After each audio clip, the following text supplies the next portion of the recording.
This is not ideal, so I apologize, but it's serving its purpose, right? It's serving its purpose, I think.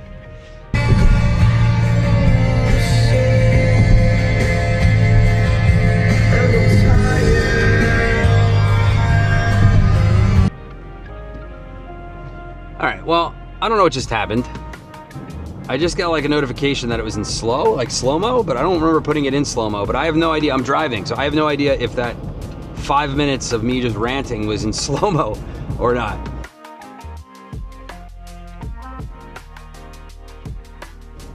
So I'm just gonna start all over again. So anyway, my name is Brendan. If you guys don't know me, which none of you do, I'm going down the rabbit hole of content and photography and videography, and I'm trying to learn this whole process. And I want to start putting videos out there. I want to create a YouTube channel. GPS. I want a YouTube channel that's successful and is about a niche or passion of mine that I want to get up and do every day. And I want to be able to have and build a ecosystem of people like-minded with the same interests and wants and passions, and building this kind of community around it. And that it really sounds fun and exciting to me, and I'm finding myself being magnetized more and more towards that, and away from other interests that I once had more interest in. So I'm going down that rabbit hole and that road. And one of the main things that I've noticed so far in terms of creating YouTube videos is the resistance to create the videos. So it's not as simple as you think, where you just hit record. And I'm learning this, I guess, the hard way. I'm not really sure. I think I'm just going through the work. Can I mute this? Jesus. Setting up cameras, setting up tripods, setting up lighting, setting up audio, getting everything synced, working together, having a full script, having a purpose for the video. It's a lot of work. It's a lot of preparation and just time that goes into the building up of the actual production of the video. Then there's the recording of it, which takes hours, for me at least, in terms of all of that. And then you got to edit it all. And then that's basically stage 2, and that in itself is a pain, because editing isn't easy, nor is it like a hugely fun process. It's you just got to go and do the math and do the work. I mean. And I've been watching a couple like Chris Beats Chris and Luis Hermosillo, if I'm saying his name right. And these two are basically doing vlog style YouTube videos, and they're pumping them out pretty quickly. And they don't have to be so in depth in terms of their, I guess, content value and information and value add that video brings itself, because they're a little bit shorter. So they can have, well, they should be a little bit shorter. They can have these videos that are a little bit lesser in time, scrape into an area of something that's a topic or an interest or a concern, and just kind of talk about it. And it doesn't have to be this bullet pointed presentation. It could be more off the cuff. It could be a little bit more personal. And I like that. I'm finding myself watching those videos more and more.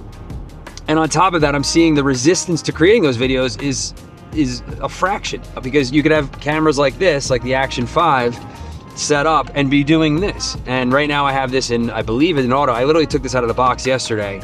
I haven't touched anything in terms of the settings, so we're gonna find out, but I believe it's just in full auto. I think I checked, I think it's in auto. So I'm not recording in D-Log M. I'm not, I don't have anything else done. I'm just, for a first video, I wanna just see how this does. And it's just one angle, and it's much easier to clip up and edit. And you could get these out in a lot more time. And I think rather than me trying to put a video together about a deep topic and covering everything around it, which is great and has its purpose, I think the speed to execution allows you to have a shorter video with less in-depth information while still holding value.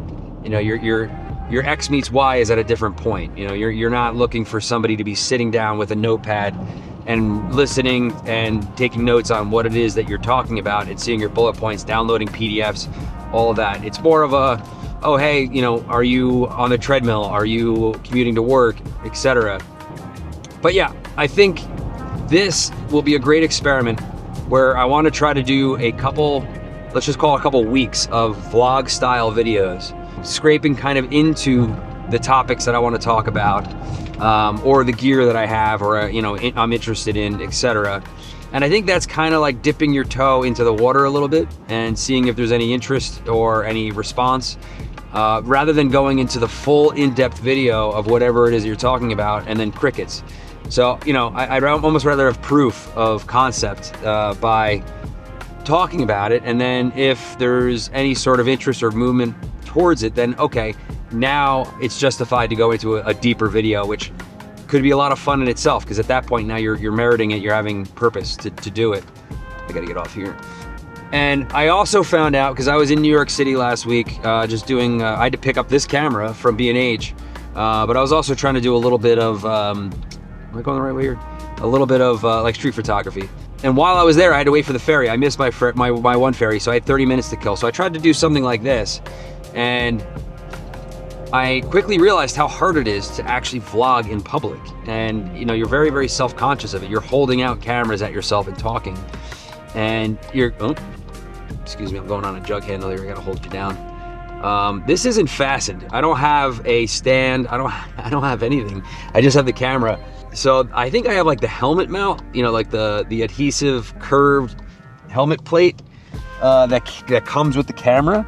So I just have that on here as like a little kind of like platform, and it's sitting on my dashboard and it's sliding around. So this is not ideal, so I apologize, but it's serving its purpose, right? It's serving its purpose, I think.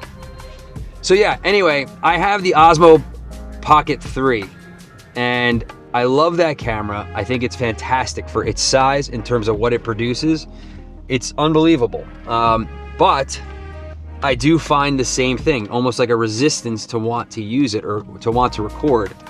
And although that is 1,000 times better to vlog or record on versus a full frame camera with, with like a 20 millimeter lens, which is massive, and maybe a microphone sitting on top like a shotgun, that's way better. I mean, you could get one of these mic 2s, hook it up to the Osmo Pocket 3, walk around, it's on a gimbal, it's a lot smoother.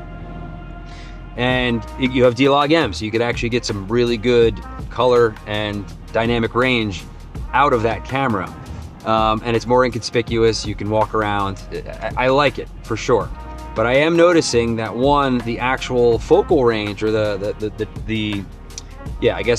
field of view is a lot tighter. So you have to have that out, like arm fully stretched out, like elbow locked, to be able to get your head in without overtaking, and I have a large head, without overtaking the entire frame.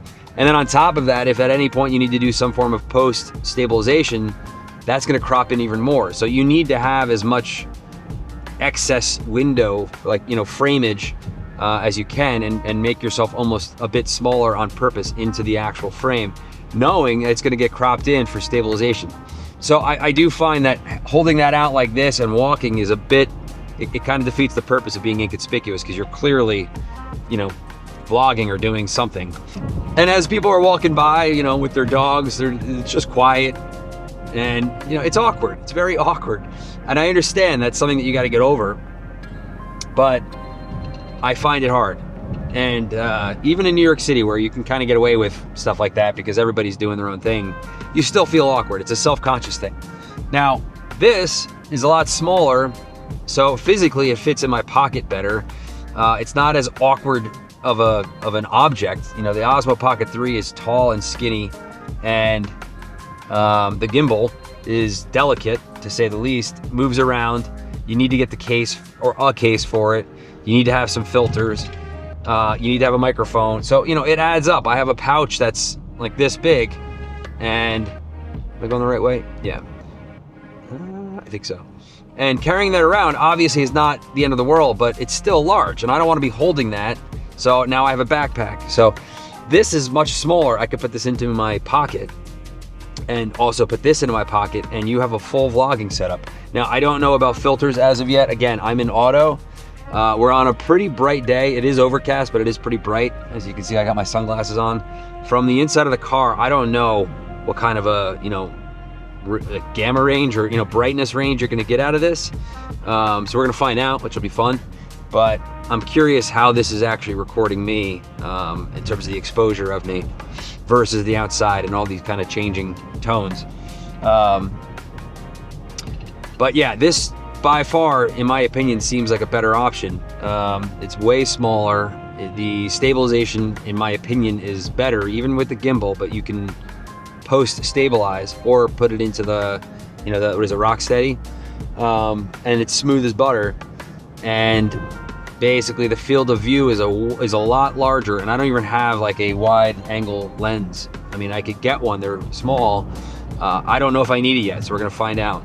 But anyway, that's pretty much it. I'm excited to try this camera for a week, and I think this will serve a couple purposes, but mainly to kind of help me break the ice of getting used to recording more and recording myself more, getting used to talking to nobody but having purpose, getting used to pretending that you are right here and I'm having a conversation with you and you're listening, and not having so much kind of like build up and hype behind it like you would need with setting up, a full frame camera in a studio setting with proper lighting and audio.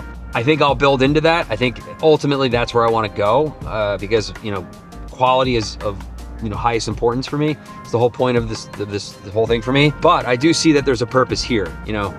If I'm trying to make one video a week that is of the highest quality in terms of color, dynamic range, audio, etc., and somebody else is coming out with 5 of these vlog style 10-minute videos with quick editing, with good enough audio, with good enough color and video, and they're scraping into a topic that I went in depth into, I feel like that would get way more traction. I feel like that would be better for the average person to go and watch those, get a better understanding and, I don't know, like knowledge of the person that they're watching, get a little bit more comfortable with them, and then go from there.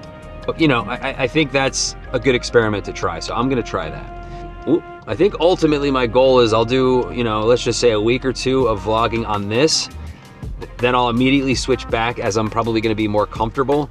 I'll switch back to, where are we? I'll switch back to the Osmo Pocket 3 as I'm a little bit more comfortable at that point, I assume. And I'll do the same thing, but I'll now be using that camera just to see the, the goods, the bads, etc. Where am I going here? What I like, what I don't like, strengths, weaknesses, that whole thing, the SWOT analysis, and see if, oh, you know what? I was just in my own head. This camera is phenomenal, or no, I was right, and the Action 5 is the way to go, and go from there. I think I'd also like to try doing vlog style videos also on my cell phone. I have an iPhone 15, so I think that'll be good enough, because ultimately, if I wanted to, I could record that in log, and the stabilization on iPhones obviously is second to none, and it's a phone, so I think it's a little bit more ease of creating. If I'm gonna be walking around on the sidewalk talking to you, I think having a phone up, I could be talking to anybody. It doesn't look like you're vlogging. So I think that would be a pretty cool thing to have. I think as well, if you're in a pinch, or you're away, or whatever, maybe you're in a foreign city, having that availability and understanding the proper way to do it, the proper workflow to do it, is great, because then it's not an issue. You can still create at a high level. And I guess maybe ultimately I'll try to do a couple weeks with a mirrorless and in a proper wide lens, and just see how that goes. Holding that sounds horrible compared to these, but I want the experience. And if I'm coming out with pretty good stabilization on that with the proper lens, so a good field of view, proper filters, proper audio, and maybe even just like an actual mini tripod that I can use as like a selfie stick, I may actually prefer what that creates as an end product more than this.